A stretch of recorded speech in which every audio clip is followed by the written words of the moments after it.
المغرب مشى خطوات في الإصلاحات. إفريقيا مشات خطوات.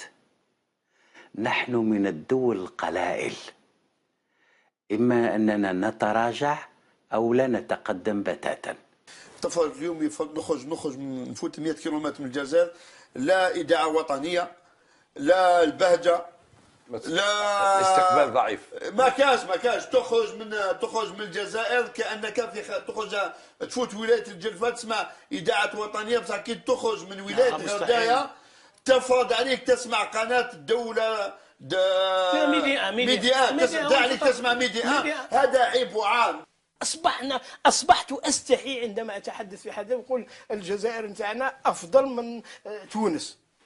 اسمحوا لي نقول لك المغرب بجانبه لو تشوف تنظيم فيها، أنا راني وجهة نظري مع البوليزاريو مهما كان، ولكن أعرض في المغرب روح واحد ضد بوتفليقة يجي للجزائر نكون واقع. هناك ترتيب أيضا نختم به في النقاش، يعني ما يؤثر على الناس، ما يؤثر على جيوب الجزائريين. صحيفة الخبر تقول أن أجور الجزائريين الأضعف بين الدول العربية، نضع جانبا دول الخليج، يعني حتى أجور الجزائريين أضعف. البلد الغني أضعف من الجارة تونس والمغرب. هل يعقل هذا الكلام؟ أصبحنا لما ذهبت إلى المغرب أصبحت أرى أن المغرب هو اللي عنده البترول ومش الجزائر. مع المقارنة بتطور اللي حصل في البلدان الجارة، يعني احنا عرضنا في الجزائر المغرب وتونس، احنا عرضنا في الجزائر المغرب وتونس. خلينا نقولوا باللي المغرب وتونس في المنظومه في النظام البنكي خلونا في بسنوات ضوئيه. كريم محمد يقول إذا كان المغرب يخطط بأن يكون من بين 20 الوجهة العالمية في آفاق 2020، فهل يمكن للمحترفين الجزائريين الحلم على الأقل من أن تكون الجزائر في الرتبة 100 في هذه الفترة؟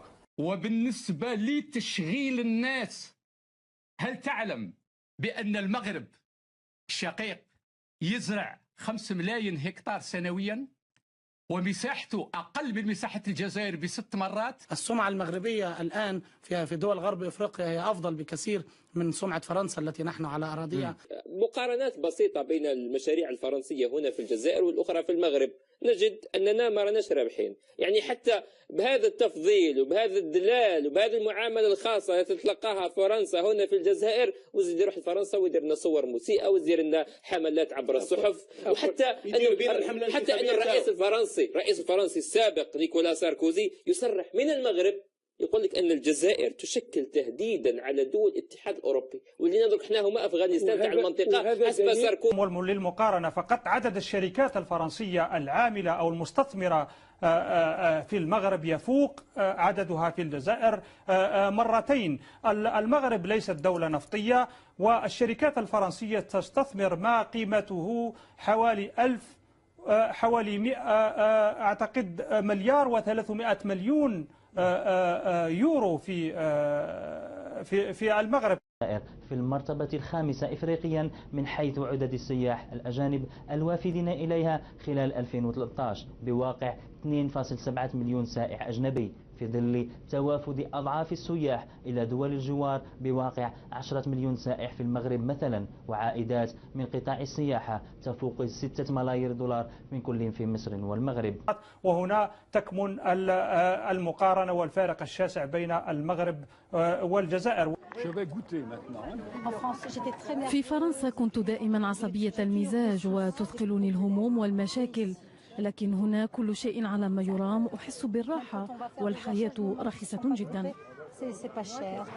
التمتع بأشعة الشمس وادخار بعض المال أمران يحفزان الفرنسيين على القدوم إلى المغرب. سنويا أكثر من 40,000 متقاعد فرنسي يغادرون وطنهم لتمضية 6 أشهر في المغرب. يغادرون مع بداية فصل الخريف هربا من البرد الأوروبي اللاذع، ويلتحقون بالمخيمات في أغادير حيث يوجد قرابة 54 مسكن سيار. هنا إن التقيت بأحدهم راكبا عربة خيل مثلا وألقيت عليه التحية فيرد عليك بأحسن منها، أما في فرنسا فلا أحد يرد عليك. العديد من الفرنسيين قرروا بعد زيارة المغرب للسياحة أن يصبحوا من الفرنسيين المقيمين هنا، وبالتالي اشتروا شققا للاستقرار نهائيا.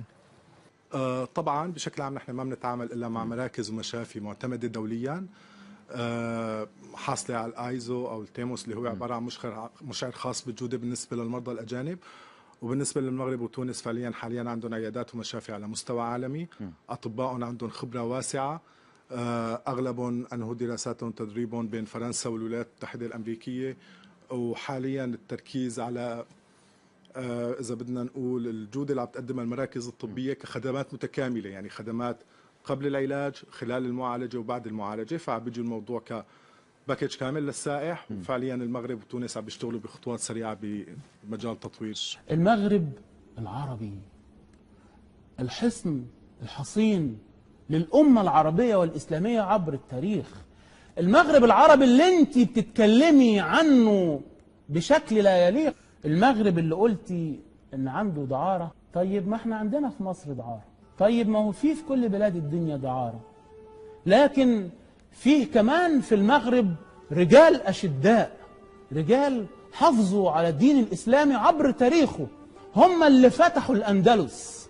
أيوة، ولما اتفتحت الأندلس من المغرب العربي، لما كان طارق معاه موسى بن نصير عبروا بجنود مغاربة أشداء.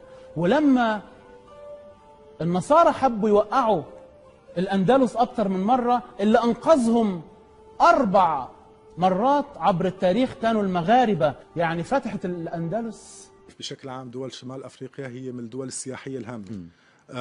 مثلا كمثال بنعطي المغرب. المغرب بلد سياحي بيستقبل تقريبا سنويا 10 ملايين سائح، 35% من مجمل هالسواح بيأتوا عادة من فرنسا والدول المتحدثة بالفرنسية.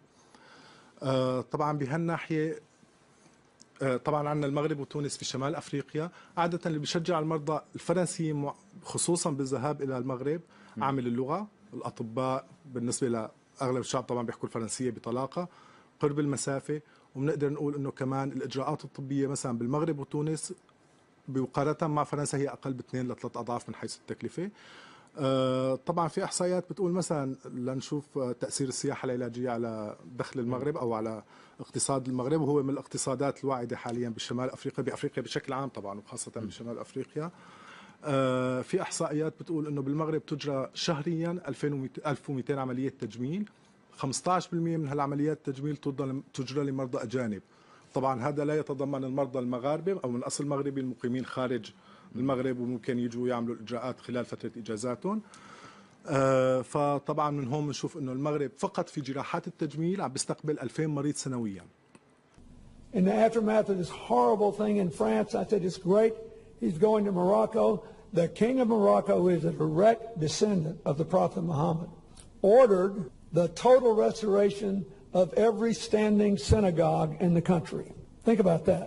And the Moroccan Jews that went to Israel have been told that if any of them want to come home ever, they will be welcome to their ancestral land and treated equally as brothers and sisters. That's the kind of future we got to build. Inclusive politics, inclusive economics. And المغرب ذهب منفردا، واحنا حتى شفنا تعاون مع الجايكا اليابانيه اللي هي زي الايد الامريكي في افريقيا ومع بعض البنوك المغربيه.